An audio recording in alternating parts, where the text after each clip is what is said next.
우리나라는 임플란트 수술이 상용화되어 있고 수술 성공률도 높지만 임플란트 수술이 불가능한 환자분들도 여전히 많이 계십니다. 뼈 이식이 불가능할 만큼 골 소실량이 크거나 기타 여러가지 구강 내 문제점으로 인해 수술이 불가능한 사례들이 생각보다 많습니다. 전체 임플란트 수술을 전문적으로 하는 저희 병원에서는 임플란트가 불가능하다고 판정받으신 분들도 올로넥스, 즉 프라치 임플란트라는 다소 생소하지만 새로운 개념의 임플란트 수술을 통해 불편한 틀니를 벗고 완벽한 임플란트 보철물로 건강한 생활을 영위하실 수 있습니다. 오늘은 제가 실제로 수술했던 오로넥스 케이스를 소개해 드리겠습니다. 이 케이스는 뼈가 많이 부족해서 일반적인 방식으로는 임플란트를 식립하기 어려운 상황이었지만 특별한 방식으로 치료를 성공적으로 마무리한 사례예요. 이 환자분은 상악, 즉 위턱의 어금니 쪽에 큰 문제가 있었습니다. 특히 왼쪽 어금니 부위, 정확히는 제1, 2 대구치 부위에 상악동 누공이 생겨서 그 부위에는 뼈이식도 불가능한 상태였습니다. 이미 여러 군데 치과에서 임플란트를 통한 고정성 보철 치료가 불가능하다는 진단을 받으신 후에 저희 병원에 내원하신 케이스였습니다. 또한 오른쪽 소구치 부위는 뼈가 많이 소실되어 있었고 뼈이식을 하면 임플란트가 가능하긴 했지만 골 소실량이 너무 커서 이 경우 잇몸뼈를 만들기 위한 치료기간이 매우 길 것으로 예상되어 환자분께서 불편한 생활을 오랫동안 하셔야만 하는 상황이었죠. 이런 복잡한 상황 속에서 6개의 임플란트를 식립하고 임플란트가 불가능한 왼쪽 어금니 부위의 보철물은 캔틸레버라고 불리우는 보철물 연장 방식을 통하여 치료를 완성했습니다. 이러한 캔틸레버 형태의 보철물은 임플란트에 과도한 힘을 가해서 일반적으로는 좋지 않다고 알려져 있지만 전체 임플란트를 하나로 엮는 프라치 방식에서는 전혀 문제가 되지 않는다고 이미 여러 연구를 통해 안전성이 입증되었습니다. 방금 말씀드렸다시피 이걸 우리는 프라치 또는 올로넥스라고 부르는데요. 뼈 상태가 좋지 않아도 비교적 빠르게 고정식 임플란트를 완성할 수 있고 일반적으로 임플란트가 불가하다고 판정받은 환자분들도 임플란트 치료가 가능하게 해드리는 특수 보철 치료 방식입니다.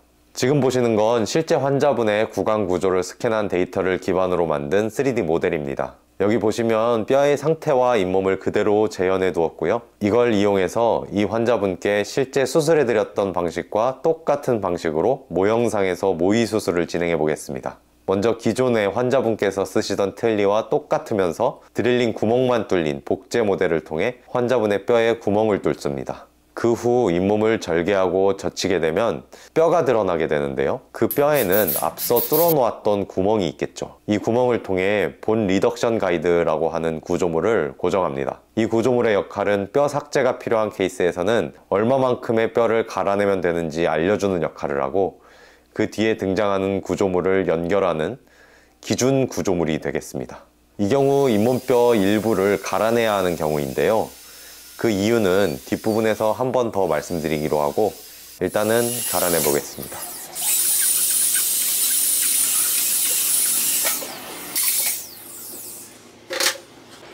그 다음은 드릴링 가이드입니다. 임플란트를 정확한 각도와 깊이에 식립하기 위해 사용하죠.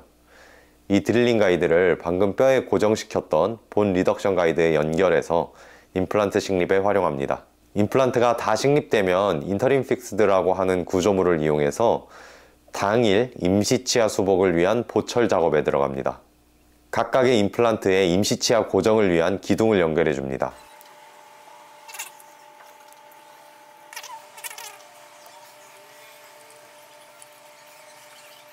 미리 준비해둔 러버댐을 이용하여 보철 재료가 잇몸과 뼈에 닿는 것을 막아주게 되는 것이죠. 그 위에 인터림 픽스드를 올려주고 임시 기둥과 인터림 픽스드 사이의 구멍에 임시치아 재료를 넣어서 굳혀줍니다. 체결되어 있던 임시 기둥의 나사를 풀어주면 보시는 바와 같이 임시치아가 기둥과 함께 딸려 나오고요. 임시치아를 필요한 곳은 채워주고 필요 없는 부분은 다듬어주면서 완성해주게 됩니다. 잇몸을 봉합해주면 수술을 완료할 수 있습니다. 이렇게 해서 만들어진 임시치아를 환자분께 넣어주게 되면 당일 수복이 완성되는 것이죠. 프라치는 가장 중요한 점이 보철물 10mm 이상의 두께를 확보해야 향후 깨지거나 다른 기타 보철적인 문제점이 없다는 점입니다. 그래서 일부분의 뼈가 너무 많아서 보철물 두께 확보가 어려우신 분들은 앞에 나왔던 본 리덕션 가이드를 통해서 뼈를 갈아내는 것이죠. 이미 뼈가 너무 많으신 분들은 부분 브릿지 방식이 유리하고 뼈가 없으신 분들은 풀아치 방식이 유리합니다. 이 환자분은 부분 브릿지 방식의 통상적인 전체 임플란트 수복 방식으로는 임플란트가 불가능하니 풀아치 방식을 하기로 결정했고, 이때 필요 이상으로 뼈가 자라서 보철물 두께 확보를 방해하는 부분은 환자분과 상의 후 삭제하기로 한 것이죠. 이렇게 가이드를 이용해서 6개의 임플란트를 심고 마지막으로는 임시 보철물까지 연결해서 당일 바로 고정형으로 기능할 수 있게 했습니다. 임시 치아를 3개월간 쓰시고 최종적으로는 이렇게 생긴 본 보철물이 들어갑니다. 이 환자분은 매우 만족해 하셨고 지금은 편안하게 사용하고 계십니다. 기억에 남는 재밌는 에피소드는 몇 달 뒤에 이 환자분 사모님 임플란트 수술을 하는데 사모님께서 자기도 남편 한 걸로 해달라고 하시는 겁니다. 이분은 치아가 많이 남아있던 분이셨거든요. 그래서 제가 손사래를 치면서 큰일 나신다고, 이거는 이가 없는 분들이 하는 거라고 깜짝 놀랐던 기억이 나네요. 오늘 소개해드린 오로넥스 케이스처럼 뼈가 부족하거나 기존 임플란트가 어려운 경우에도 치료 방법은 다양합니다. 가장 중요한 건 환자분의 상태를 정확히 파악하고 그에 맞는 계획을 세우는 거예요. 치과 치료 어렵게 느껴지시죠? 제가 더 쉽게 디테일하게 알려드릴게요. 디테일한 치과남이었습니다. 감사합니다.